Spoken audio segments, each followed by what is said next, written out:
और आज उपस्थित है जनपद गोरखपुर यानी माननीय मुख्यमंत्री जी के शहर में। और यहाँ भी चुनाव की प्रक्रिया चल रही है। प्रत्याशी अपने एजेंडे और मुद्दे के साथ चुनाव प्रचार में लगे हुए भ्रमण कर रहे हैं। और आज हम वार्ड संख्या 1 में उपस्थित हैं और हमारे साथ जुड़ चुके हैं जो पूर्व में ही यहाँ के पार्षद रह चुके हैं और भारतीय जनता पार्टी की सेवा करते चले आए हैं। और भारतीय जनता पार्टी के बैनर तले भी इस बार भी टिकट की मांग चल रही है और प्रत्याशी के रूप में चलने का काम कर रहे हैं वीरेंद्र पासी जी, वार्ड संख्या 1 के पार्षद प्रत्याशी। हम मिलेंगे और बात करेंगे, जानने का प्रयास करेंगे किन मुद्दे और किन एजेंडे के साथ चुनाव की तैयारी चलेंगे। बहुत बहुत स्वागत नेताजी, कैसे हैं? ठीक है सर। तैयारी कैसी चल रही है? तैयारी बहुत बढ़िया हमारी। ऐसा देखा गया कि पूर्व में भी आप प्रत्याशी रह चुके हैं, प्रत्याशी भी रह चुके हैं और पार्षद भी रह चुके हैं। प्रत्याशी नहीं रहे हैं, मैं पार्षद था 2006 में और उसके बाद मुझे 2012 में सीट यहाँ बैकवर्ड हो गया तो मैं चुनाव नहीं लड़ पाया। फिर 2017 में मैं दावेदारी किया था, मुझे टिकट नहीं मिला, मैं चुनाव नहीं लड़ा। इस बार अगर सीट अनुसूचित जाति का होता है तो मैं इस बार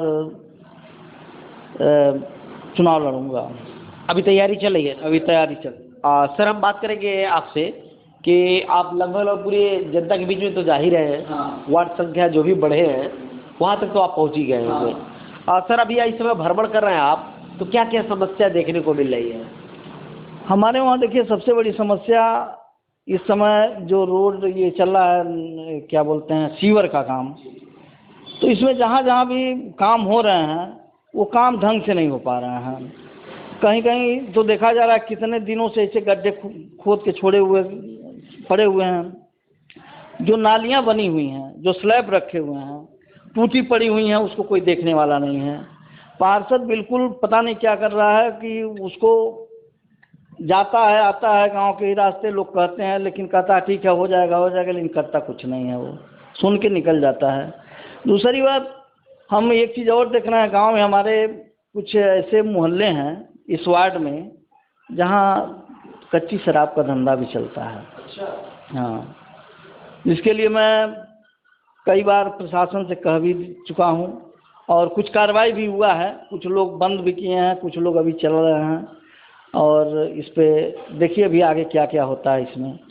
और तीसरी बात, लाइट की जो समस्या हमारे वहाँ है, अगर जो भी ये सोडियम लाइट लगी हुई हैं अगर ख़राब हो जा रहा है तो एक 2-3 महीना लग जा रहा है उसको बनने में, नहीं बन पा रहा है। और आम जनता को जो सुविधा मिलना चाहिए वो नहीं मिल पा रहा है। आवास के नाम पे भी कुछ आवास के नाम पे हमारे वहाँ बहुत बड़ी गड़बड़ी हुई है, घपलेबाजी हुई है। बहुत से ऐसे लोग हैं जिनका आवास पहले से बना हुआ था, उसी पे प्रधानमंत्री आवास योजना पास करवा के उनको पैसा दिलवाया गया, जिसमें सुनने में आता है, हम अपने मतलब देखे नहीं हैं, सुनने में आता है, लोग बताते हैं, कहते हैं कि बाबू हमसे 3,000 4,000 के उकाला, 30,000 के उकाला, 25,000 के, 20,000 सब लोग दिए हुए हैं। यानी कहीं ना कहीं एक इसमें भी घोटाला का मामला सामने नजर आ रहा है। और जहाँ तक कि नेताजी ने बात कहा कि यहाँ कच्ची शराब का भी व्यवसाय होता है, तो बहुत ही शर्मनाक की बात है कि माननीय मुख्यमंत्री योगी आदित्यनाथ जी के गृह जनपद में वार्ड संख्या 1 में इस तरह की बात सुनने को मिला है।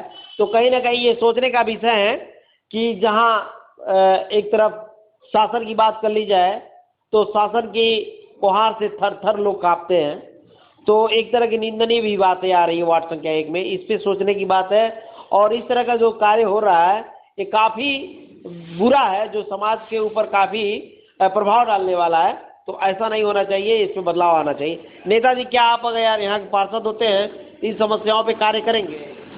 जब मैं पार्षद था 2006 में तो हमारे वार्ड में कहीं भी कच्ची शराब नहीं बेची गई। मैं जब तक था तो मैं कच्ची शराब बेचने नहीं दिया, लेकिन जब से मैं हटा हूँ मैं देख रहा हूँ कि बहुत से ऐसे जगह पे कच्ची शराब का धंधा फिर से शुरू हो गया। और एक जगह तो मैं देख रहा हूँ, शिवपुर एक मोहल्ला है हमारे वहाँ एक महिला है जो हम जानते विगत 20 वर्षों से वो शराब, 20 नहीं 30 वर्ष हो गए होंगे उसको शराब बेचते हुए। वो हमारे वार्ड में नहीं पड़ता है लेकिन हमारे वार्ड से बिल्कुल सटे हुए है। उस समय मैं उसके ऊपर भी प्रेशर बनाया था, प्रशासन भी प्रेशर बनाई थी उस पर, प्रशासन के द्वारा मैं प्रेशर बनवाया था। तो उस समय कुछ हद तक कम हुआ था, लेकिन इस समय फिर उस चरम सीमा पे ही है और उसको कोई रोकने टोकने वाला नहीं है। अभी इसके पार्षद न रहने के बाद भी आपने कभी प्रयास किया है उस चीज़ पे? हाँ, हमने प्रयास किया है, लेकिन सांत्वना मिलता है, पुलिस आती है, देखती है, उसके बाद पकड़ के ले जाते हैं लोग, फिर छोड़ देते हैं, फिर वो आके अपना वही काम धंधा शुरू कर देते हैं लोग। तो उन जिम्मेदार लोगों के लिए शर्मनाक की बात है, ऐसा नहीं होना चाहिए। मुख्यमंत्री जी का गृह जनपद है और इस तरह के मामले जब गृह जनपद में रहेंगे तो अन्य जनपदों की क्या दुर्दशा होगी आप समझ सकते हैं। तो ये निंदनीय है और इसका निंदा होना चाहिए, घोर निंदा होना चाहिए। और चुनाव भी चल रहा है वार्ड संख्या 1 में, और ये भी एजेंडा बनना चाहिए कि जो कच्ची शराब का व्यवसाय चल रहा है ये इसमें प्रतिबंध लगना चाहिए, क्योंकि ये गैर कानूनी है और इसके लिए भी कुछ उपाय होना चाहिए। और नेताओं को, सभी नेताओं को इस मुद्दे पे बात खुल के करनी चाहिए। नेताजी और क्या क्या समस्या है? और समस्या तो और उतना बता ही दिए हैं आपको। क्या लगता है कि इस बार आप भारतीय जनता पार्टी से तैयारी कर रहे हैं?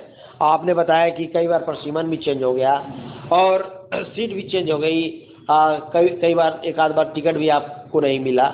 इस बार भारतीय जनता पार्टी से आप तैयारी कर रहे हैं, किस उम्मीद और किस आशा के साथ?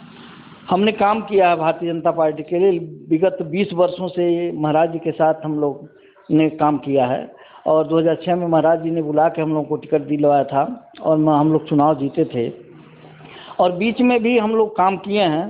तो जनता जान रही है, यहाँ जनता के बीच में हम लोग हैं और ये चीज़ तो अब भारतीय जनता पार्टी जानती है कि कौन कार्यकर्ता क्या कर रहा है। टिकट की उम्मीद है मिल पाए? उम्मीद है पूरी, हमको टिकट हमको मिल जाएगा। चलिए एक सवाल और, अगर टिकट ना मिले तो पार्टी के प्रति क्या आपका रुझान है? पार्टी के प्रति समर्पित हैं, पार्टी जिसको चाहेगी हम उनके साथ हैं। जिस प्रत्याशी को देगी उसके साथ खड़े रहेंगे? नहीं, सबके साथ नहीं, सबके साथ नहीं रहेंगे। एक लोग ऐसे हैं, एक दो लोग ऐसे हैं जिनके साथ हम नहीं रह पाएंगे। बाकी अगर किसी और अन्य को मिल जाता है, अगर हमको न मिले तो। लेकिन अगर हमको टिकट न मिले तो इसका भी कारण हमको जानना है उनसे कि आखिर क्यों नहीं मिला हमको टिकट, क्या कमी थी हमारे अंदर, क्या हमने नहीं किया कि हमको टिकट नहीं मिला। जनता आपकी बात कहाँ तक समझ रही है? जनता हमारे साथ है, युवा बुजुर्ग सब लोग हमारे साथ हैं, युवा बुजुर्ग। आपने भी बताया कि मैंने बहुत सारे कार्यों को किया है, सामाजिक कार्यों को किया है, तो क्या जनता उस सामाजिक कार्यों को याद कर रही है आपको लेकर? हाँ, आज भी जनता हमको याद कर रही है, उसी काम को लेकर जनता आज हमको खोज रही है। हमारे बीच में जब से हम हटे हैं पार्षद से, उसके बाद 2 लोग पार्षद हो चुके हैं यहाँ पे। उनके कार्यकाल से और हमारे कार्यकाल से जनता तुलना करती है कि हमारा कार्यकाल कैसा रहा और ये 2 कार्यकाल कैसा रहा। तो इस बात पे जनता चिंता कर रही है और मनन कर रही है और हमको खोज रही है।